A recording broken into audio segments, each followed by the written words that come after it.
Serangan jantung atau penyakit jantung masih menjadi penyebab kematian tertinggi di dunia. Silent killer ini menyerang tanpa pandang usia dan kasta. Tapi apakah benar laki-laki lebih rentan terkena penyakit ini? Lantas bagaimana cara mengetahui kesehatan jantung? Kali ini saya akan berbincang dengan Dr. Renan Sukmawan, spesialis jantung pembuluh darah, untuk mengetahui jawabannya.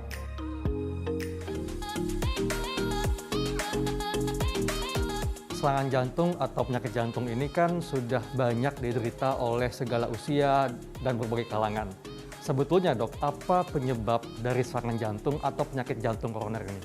Jadi kita tahu penyakit jantung itu spektrumnya banyak. Penyakit jantung koroner, bawaan, penyakit hipertensi, ada ratusan jenis.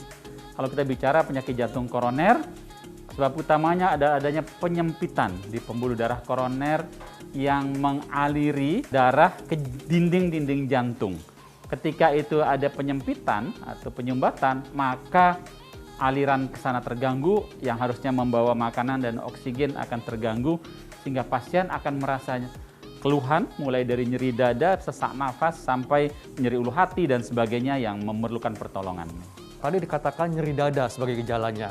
Dan kita tahu bahwa di dada ini selain jantung ada juga organ seperti lambung dan sebagainya. Dan masyarakat ini kadang-kadang suka bingung dok, gejala penyakit jantung karena mirip dengan gejala penyakit lain seperti gangguan pada lambung. Nah sebetulnya apa dok gejala spesifik dari penyakit jantung ini? Kalau kita bicara penyakit jantung koroner, tergantung daerah mana pembuluh darah yang terkena. Jadi keluhannya bisa nyeri dada, bisa nyeri ulu hati, bisa nyeri punggung. Tapi biasanya pada tahap awal dicetuskan dulu oleh aktivitas. Jadi bukan duduk-duduk sakit dada, kecuali kalau serangan jantung. Serangan jantung lain lagi, diikuti oleh gejala yang lain, nyeri dada atau nyeri ulu hati ditambah keringat dingin atau mual. Jadi menjalar ke lengan kiri atau ke rahang atau ke punggung. Itu gejala-gejala yang bisa timbul pada orang yang terkena penyakit jantung koroner atau serangan jantung. Dan gejala awalnya biasanya kalau yang bukan serangan jantung kita sebut sebagai angina. Kalau bahasa awam ya menyebutnya sebagai angin duduk. Timbulnya waktu aktivitas. Berbeda dengan nyeri dada kalau sebab lain. Sebabnya banyak, kelainan paru-paru, kelainan otot pun bisa nyeri dada. Tapi kalau dicetuskan oleh aktivitas, disertai dengan gejala keringat dingin dan lain-lain, kita boleh berpikir ini pasien ada kemungkinan punya penyakit jantung koroner yang harus kita deteksi lebih lanjut lagi.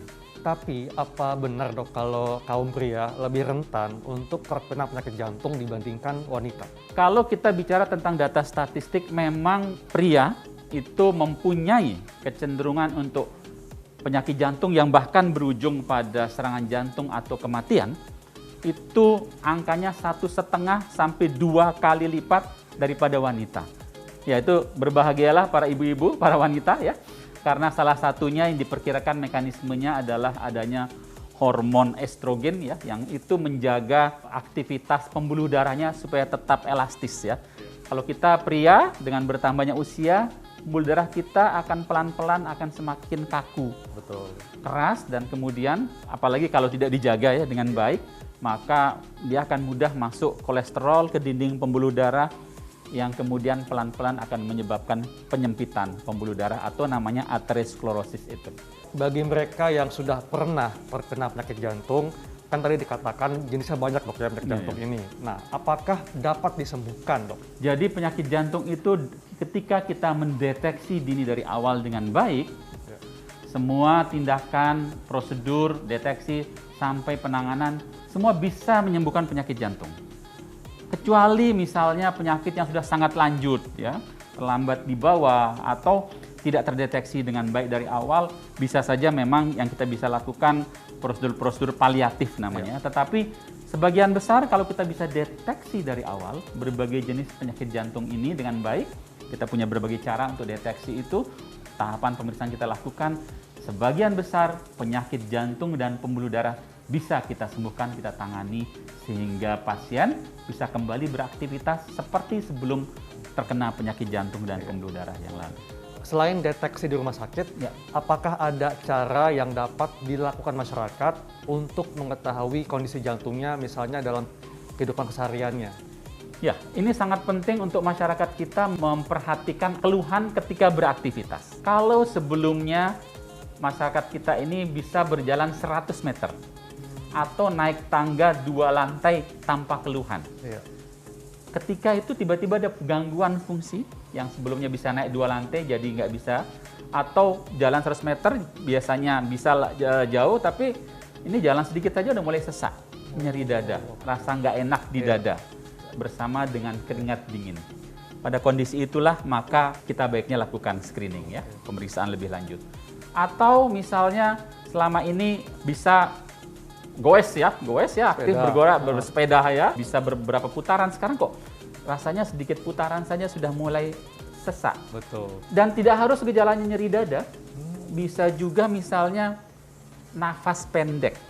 Kalau bahasa Inggrisnya shortness of breath. Jadi kok dok nafas saya nggak nyampe gitu, nggak nyampe. Jadi yang selama ini kuat tapi kok rasanya nggak nyampe. Nah itu kita perlu telaah lebih lanjut. Biasanya itu juga bisa gejala awal dari apa yang kita sebut angina atau angin duduk tadi, dan ini bisa kita deteksi lebih lanjut. Bagaimana tahapan untuk mengetahui kondisi kesehatan jantung dan mendeteksi adanya gangguan? Kita menggali yang tadi, faktor resiko yang 5 tadi, ada darah tinggi, merokok, dan lain-lain tadi. Kemudian kita lihat apa keluhannya selama ini.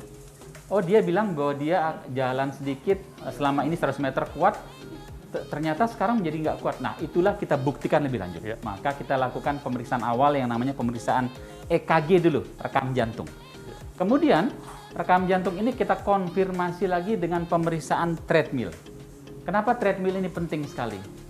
Sering sekali orang mengira bahwa merekam jantung bisa memperlihatkan kelainan. Tetapi rekaman yang paling baik yang kita lakukan justru pada saat aktivitas seperti ini. Ini yang namanya treadmill test. Pada saat treadmill test ini seolah-olah dia disuruh beraktivitas.